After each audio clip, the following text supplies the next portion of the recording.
50-100 रुपए में जाएगा फिर तो वहाँ सारी बात खत्म।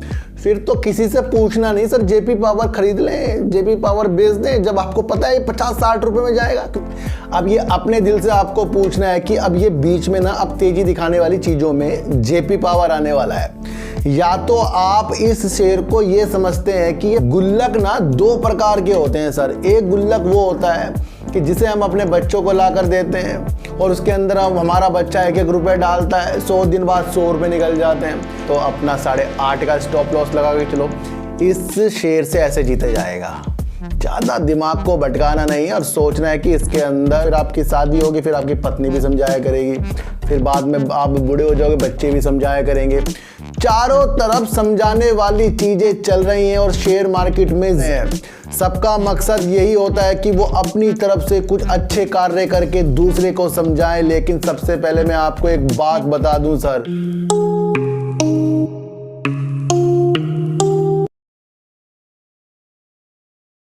नमस्कार, मैं स्वागत करता हूं आपका अपने ही चैनल पर जिसका नाम है सार्थक बाजार से। आज बात करेंगे जेपी पावर की, अडानी ग्रुप की, और बात करेंगे कि जो बैंक प्राइवेट होने वाले की न्यूज़ बहुत पहले आ गई थी, उसके अंदर क्या निकल कर न्यूज़ आ रही है, किस तरीके से अब इन बैंकों पर हमें नज़र रखनी चाहिए, उसके बारे में चर्चा करेंगे। जिसके अंदर आईओबी बैंक हो गया, बैंक ऑफ महाराष्ट्र हो गया, सेंट्रल बैंक ऑफ इंडिया हो गया, पंजाब एंड सिंध बैंक हो गया, यूको बैंक हो गया। इस तरीके से इन बैंकों में थोड़ा सा विशेष तौर पर हमें कुछ दिनों के लिए ध्यान देना पड़ेगा, क्योंकि प्राइवेट की न्यूज़ निकलने वाली चीज़ें फिर से निकल कर आ रही हैं।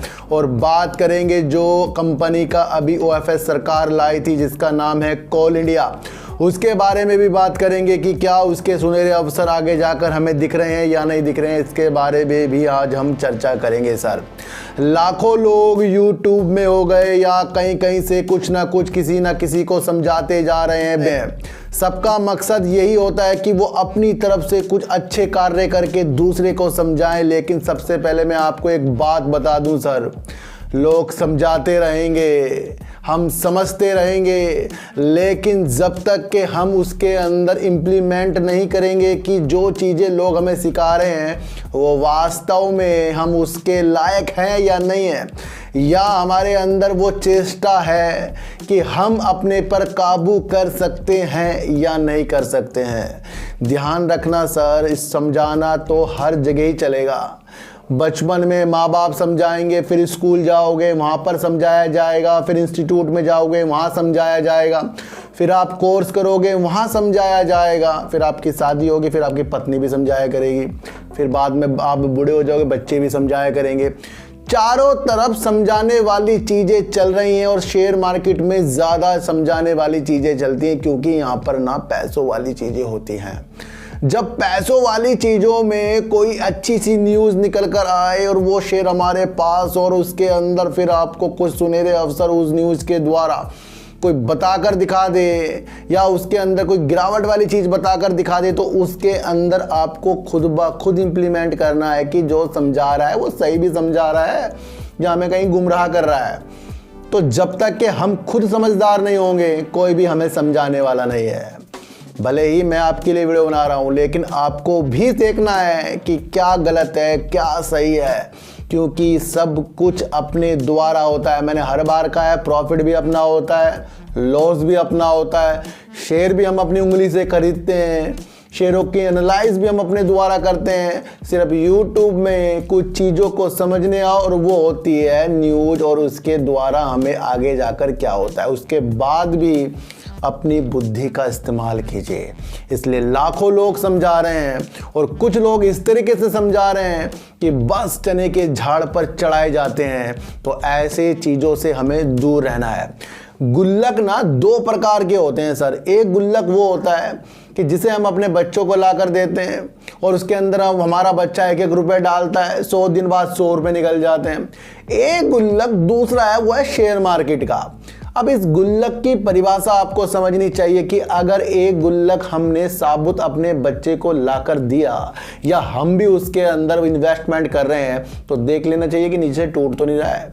इसी तरीके से अगर शेयर मार्केट में हम इन्वेस्टमेंट कर रहे हैं तो देख लेना चाहिए कि जिस कंपनी पे मैं सिप भी लगा रहा हूँ, एवरेज भी कर रहा हूँ, कुछ ना कुछ अच्छी चीज़ें करता जा रहा हूँ, वो शेयर अच्छा है या नहीं है, या वो आगे जाकर मुझे बाद में डुबा कर ही जाएगा। ध्यान रखना, ये सारी चीज़ें शेयर मार्केट में चलती है। शेयर मार्केट एक अलग तरीके का गुल्लक है। यहाँ उतना पैसा नहीं निकलता जितना पैसा हम डालते हैं। यहाँ पर क्या होता है, या तो वो पैसा कम होगा या वो पैसा ज़्यादा होगा। यहाँ अलग तरीके का गुल्लक है। और घर वाला गुल्लक, 100 रुपये डालोगे तो 100 रुपये निकलेंगे, 200 डालोगे तो 200 निकलेंगे। लेकिन यहाँ पर क्या होगा सर, 100 डालोगे 105 हो जाएंगे या 95 हो जाएंगे या फिर 20 पैसे बचेंगे उसके। ये अलग प्रकार का गुल्लक है शेयर मार्केट।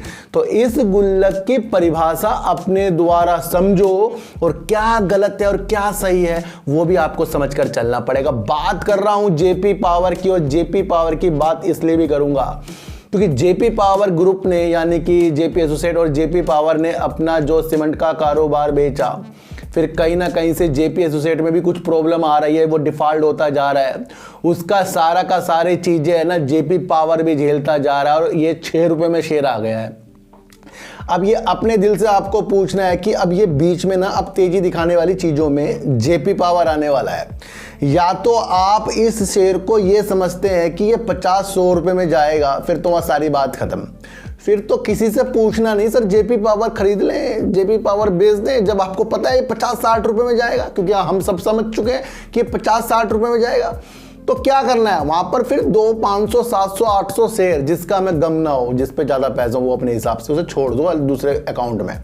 और अगर आपको लगता है कि मुझे शॉर्ट टर्म में प्रॉफिट चाहिए तो फिर तो वो उछाल का इंतजार करो। ध्यान रखना सर, जेपी पावर के क्षेत्र में अच्छा काम आगे करता जाएगा धीरे धीरे। जिस तरीके से ये अपनी कंपनियों को, यानी जो इनसे जुड़े हुए ग्रुप की कंपनियां थी इनकी, उसमें से हटते जा रहे हैं और एक तरफ अपने बिजनेस पर दिमाग लगाएंगे, तो क्या होगा, धीरे धीरे से इसके अंदर सुधार होगा।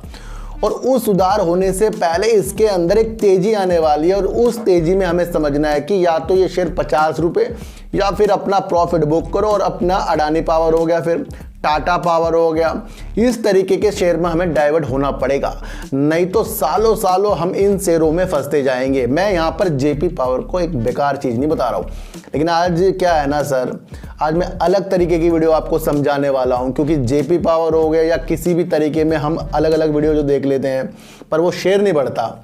लेकिन मैंने हर बार आपको कहा है कि साल में 1 से 2 बार शेयर बढ़ता है। वहाँ क्या होता है, पेनी स्टॉक में पैसा कमाने के मौके आते हैं। तो वो चीज़ मैं समझा रहा हूँ कि बीच में अगर जेपी पावर ने अच्छी चीज़ें दिखाई और वो हमारे प्राइस से ऊपर गया, तो फिर अपना स्टॉप लॉस लगा के चलते रहो नीचे वाला। भाई जैसे ये गया 7 में, हमने 6 में लिया है तो 6.5 का स्टॉप लॉस लगा के चलो। फिर ये गया 8 में तो 7.5 का स्टॉप लॉस लगा कर चलो। फिर ये गया 9 में तो अपना 8.5 का स्टॉप लॉस लगा के चलो। इस शेयर से ऐसे जीते जाएगा। ज़्यादा दिमाग को भटकाना नहीं है और सोचना है कि इसके अंदर जब भी कुछ उछाल आए, वैसे आने वाला है, मुझे लग रहा है कि आगे जाकर ये तेज़ी में आएगा, तो वहाँ पर अपने पावर की, यानी कि इसके अंदर अपनी 50 वाली जो मनोकामना है ना, फिर वो तो छोड़ो, दूसरे अकाउंट में मैंने आपको कहा कि उसमें डूबने खरीदता नहीं है। पर अगर आपको लगता है कि शॉर्ट टर्म में मुझे प्रॉफिट चाहिए, तो फिर प्रॉफिट पर आपको विशेष तौर पर जेपी पावर में ध्यान रखना पड़ेगा, क्योंकि इसके अंदर कोई न्यूज़ तो वैसे निकल के विशेष तौर पर आ नहीं रही है। और जब भी आपको बीच में अपनी तेजी दिखाएगा तो अपने अनुसार आपको अपनी दृष्टि को बनाना पड़ेगा। जिस तरीके से हमारे नज़रों में प्राइवेट वाली न्यूज आई है, तो हमारे अंदर ना एक वही भावना जाग जाती है, जैसे मैंने कल बताया था कि भाई ये सारे जो सार्वजनिक क्षेत्र के बैंक है, उसमें से कुछ बैंक को जो प्राइवेट करने की मंशा सरकार ने बना रखी है और जिसके लिए नीति आयोग ने सिफारिश भी की थी, वो 2 बैंक के नाम थे, सेंट्रल बैंक ऑफ इंडिया और आईओबी। लेकिन उनका कहीं भी हमें प्राइवेट होते हुए नहीं दिखाई दिया, बल्कि आगे की प्रक्रिया जो चलती जा रही थी वो आईडीबीआई बैंक में चलती जा रही थी। लेकिन आपको एक चीज़ समझनी चाहिए कि प्राइवेट होने वाली चीज़ें अब हमें ये इस तरह से दिख रही है कि वो शेयरों में तेजी आएगी। हो सकता है कि आईओबी हो गया, सेंट्रल बैंक ऑफ इंडिया हो गया, बैंक ऑफ महाराष्ट्र हो गया, पंजाब एंड सिंध बैंक हो गया, या फिर आपका हो गया यूको बैंक। जिस तरीके से सरकार देख रही है कि वो बैंकों की स्थिति सुधारने के लिए प्राइवेट की जो एक न्यूज़ पहले निकल कर आई थी, उस पर वो अभी भी कायम है। ये मैं नहीं कह रहा हूं सर, ये बीते दिनों की एक न्यूज है जिसके अंदर निर्मला सीतारमण जी ने कहा है कि जिस तरीके से प्राइवेट वाली बैंकों की न्यूज आई है या उसके अंदर जो भी चीज़ें हो रही है उसके अंदर अगले चरण के लिए यानी कि समिति के एक गठन होगा, उसके द्वारा देखा जाएगा, राय ली जाएगी कि किन बैंकों के, सार्वजनिक बैंकों के किन बैंकों को प्राइवेट के क्षेत्र पर लाया जाए और वो इसके अनुसार यानी कि शेड्यूल के अनुसार काम होगा। तो यहाँ पर क्या हो गया, अब दृष्टि हमारी कहाँ जानी चाहिए, इन बैंकों में जानी चाहिए जिन बैंकों के पहले ऐसे न्यूज आई थी। तो उन्होंने कहा है कि इससे वो पीछे भी नहीं हटेंगे, तो यानी कि कभी ना कभी प्राइवेट वाली चीज़ें हमारे सामने आएंगी। पर ये न्यूज आ रही है, नहीं होना वो आगे की हमारी मंशा है कि भाई नहीं हुआ तो अलग बात है, लेकिन पहले इस तरीके से जो न्यूज आई थी तो फिर ये 15-15, 16-16 रुपए वाले शेयर कहाँ पहुँच गए थे। इसी तरीके से न्यूज़ हल्के हल्के आ रही है। तो अब दृष्टि हमें, मुझे लगता है सर, कौन से शेयरों में बनानी चाहिए, सेंट्रल बैंक ऑफ इंडिया और आईओबी ये हो गया और सेंट्रल बैंक ऑफ इंडिया हो गया। इसके अंदर हमें थोड़ी सी इस न्यूज के अनुसार कि शेड्यूल के अनुसार वर्क होगा, समिति का गठन होगा, फिर उसमें राय दी जाएगी भाई इन बैंकों को प्राइवेट करना है, इनको नहीं करना है। ये शेड्यूल के अनुसार होगा और इसमें कोई भी बदलाव नहीं होगा कि प्राइवेट नहीं होगा। इस तरीके का जो स्टेटमेंट हमारे निर्मला सीतारमण जो हमारी फाइनेंस मिनिस्टर है उन्होंने दे दिया है। तो अब आपको अपने अनुसार अपने दिमाग की घोड़े को दौड़ाना है कि ये क्या प्राइवेट हो सकते हैं, हो सकते लेकर चलना, हो जाएंगे लेकर मत चलना। और हो सकते का मतलब होता है अपना प्रॉफिट को बुक करना अगर तेजी आई तो। अडानी ग्रुप जहां हमारी नज़रों में फिर से तेजी के संकेत दिखा रहा है, और मैंने आपको पहले ही तेजी के संकेत में ग्रहण लगाने वाली वीडियो जो बनाकर मैं आपको बताता हूं कि ऐसा कुछ भी नहीं है कि 2024-25 से पहले इनके वो स्थिति हो जाए जिस स्थिति से ये नीचे गिरे हैं। ध्यान रखना, सारी चीज़ें आपको खुल के बता रहा हूँ, ऐसे कोई नहीं बताएगा। हिडनबर्ग की रिपोर्ट के अनुसार कई चीज़ें में गिरावट तो इनके कंपनियों में आई है। अब उस गिरावट को पूरा करने के लिए कंपनी ने क्या किया है, कंपनी ने कुछ अपनी कंपनियों को शेयर बेचकर अपने पैसों को जुटाने की चीज़ों में लगाया है। जिस तरीके से मैकवरी की परिसंपत्तियों की खरीदारी करने से पीछे अडानी ग्रुप हट गया है। फिर उससे पहले आपको देखने को मिला डीबी पावर, जो इनके एक प्लांट था पावर का, उसको भी लेने की जो डील थी करीब 7,000 करोड़ थी, उससे भी ये पीछे हटा है। सड़क परियोजना जिस तरीके से है उसके लिए भी इनका दिमाग हटा गया है। ऊर्जा के व्यापार में उस तरीके से भी ये दिमाग हट गया। कहने का मतलब यह है कि अडानी ग्रुप अब कोई सी भी नई अधिग्रहण या कोई भी परियोजना में हाथ डालने वाला नहीं है। उसने सीधे कहा है ग्रुप ने कि उनका सीधा सबसे पहले ऋण को उतारने पर जोर रहेगा। जब कोई कंपनी ऋण को उतारने पर जोर लगा रही है, क्या वो हमारे उनके शेयरों में तेजी आएगी? थोड़ी आ सकती है, लेकिन ध्यान रखना कि जिस तरीके से ये ऋण को उतारना यानी समय से पहले, अब जब समय से पहले ऋण को उतारने के लिए कार्य कर रहे हैं, उसके लिए क्या होगा, अपने व्यापार को ये मजबूत भी करेंगे। तो ये क्या कर रहे हैं, ये अपने पैसों को बचा रहे हैं, यानी कि कैश को बचा रहे हैं और ऋण जो इनके ऊपर चढ़ा है उसको समय से पूर्व उतारने वाली चीजों में लग गए। अब इसी के तहत जब ये अडानी ट्रांसमिशन, अडानी इंटरप्राइजेस और अडानी ग्रीन के शेयरों को बेचकर 29,000 करोड़ रुपए जुटाएंगे, जिसके अंदर से ये ऋण को समय से पूर्व देंगे और कहीं ना कहीं अपने व्यापार को मजबूत करने के लिए पैसा लगाएंगे। तो क्या यहाँ पर अडानी ग्रुप से हमें उम्मीद इसी साल बहुत विस्फोटक है, यानी कि बढ़िया पैसों वाली कमाने वाली है? बिल्कुल नहीं होनी चाहिए। लाइन को पढ़िए कि कोई नया अधिग्रहण से ये सब चीज़ें पीछे हट रही हैं। ये अपने ऋण के इनको देना है उसको समय से पूर्व देंगे, लेकिन ऋण को समय से पूर्व किस तरीके से दे रहे हैं ये तो आपको समझकर चलना पड़ेगा कि 3 कंपनियों के शेयरों को बिकवाली करके दे रहे हैं। तो जब कंपनी के शेयर बिक रहे हैं तो यहाँ पर आपको क्या देखना चाहिए कि और पार्टनर इस कंपनियों में जुड़ रहे हैं। तो अभी तो इनका विशेष तौर पर ऋण को उतारने पर लगा रहेगा और होल्ड करने वाले शेयर बनने हैं। सर देखो सर, हम भी वैसे भी कहीं कंपनी होल्ड कर लेते हैं भाई, 1 साल 2 साल 3 साल 4 साल, 2 साल और दे दो ना अडानी ग्रुप को कि जहां हमने लिया है। देखो सर, इनके शेयरों को कहीं भी खरीद लो, होल्ड बनता है उसके अंदर, और अगर आपको अच्छा प्रॉफिट आता है फिर प्रॉफिट बनता है। और अगर आपकी मंशा 24 और 2025 की है तो वहाँ और बेस्ट चीज़ें बनती हैं। तो ये एक चीज़ समझानी थी, क्योंकि एक न्यूज़ आ रही है, कि भैया अपना समय से जो ऋण है ना उसको देने में दिमाग लगा रहे हैं, अभी अधिग्रहण से ये पीछे चीज़ों में हट रहे हैं सर। तो ध्यान रखना, सारी विशेषताओं वाली वीडियो बन रही है, यही चीज़ कह रहा हूँ मैं। गुल्लक को पहचानो, और वो गुल्लक शेयर मार्केट की अलग होती है, घर वाली अलग होती है।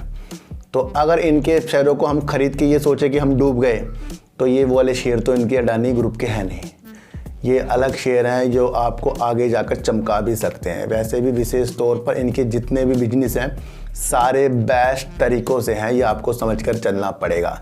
जहां कोल इंडिया में से सरकार ने अपनी 3% की हिस्सेदारी बेचने के लिए OFS लाई 225 रुपये में, और उसके अंदर बढ़ चढ़कर जो रिटेल निवेशक थे और कहीं ना कहीं संस्थागत निवेशक थे, दोनों ने भरपूर योगदान दिया, और इनके सारे के सारे जितने भी ये हिस्सेदारी थी बेचने के लिए पूरा भरपूर सारी चीज़ें हो गई, जिससे 4000 करोड़ रुपए से ज़्यादा सरकार कोल इंडिया से अपनी हिस्सेदारी 3% बेचकर जुटाएगी।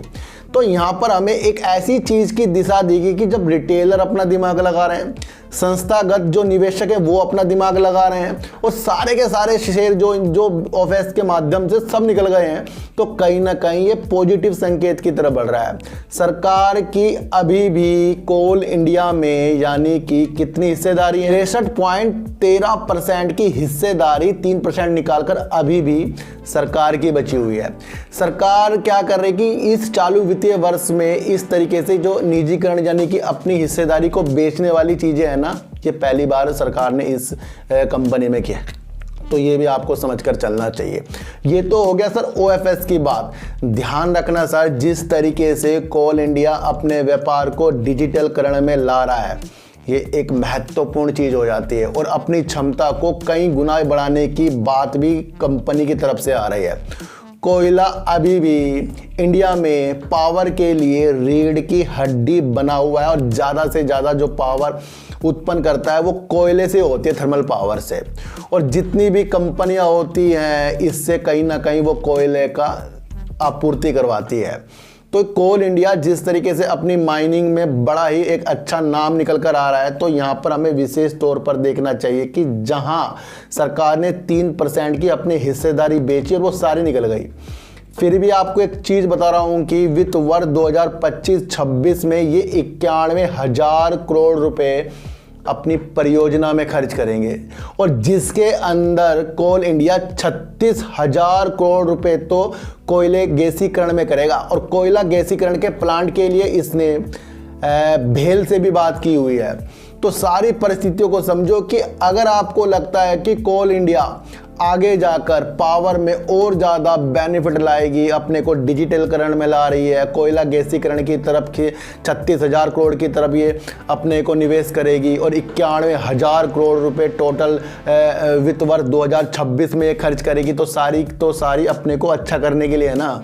तो ये कोल इंडिया मुझे बेस्ट लगता है। जितनी भी ये परियोजना के लिए 91,000 करोड़ रुपए खर्च करेंगे, इसमें से 15 ग्रीन फील्ड की इन्होंने पहचान कर ली है, भाई किस किस जगह ये चीज़ें करनी है। तो कोल इंडिया एडवांस है, और एडवांस वाली चीज़ें हमेशा कंपनी जो दिखाती है बेस्ट हो जाती है।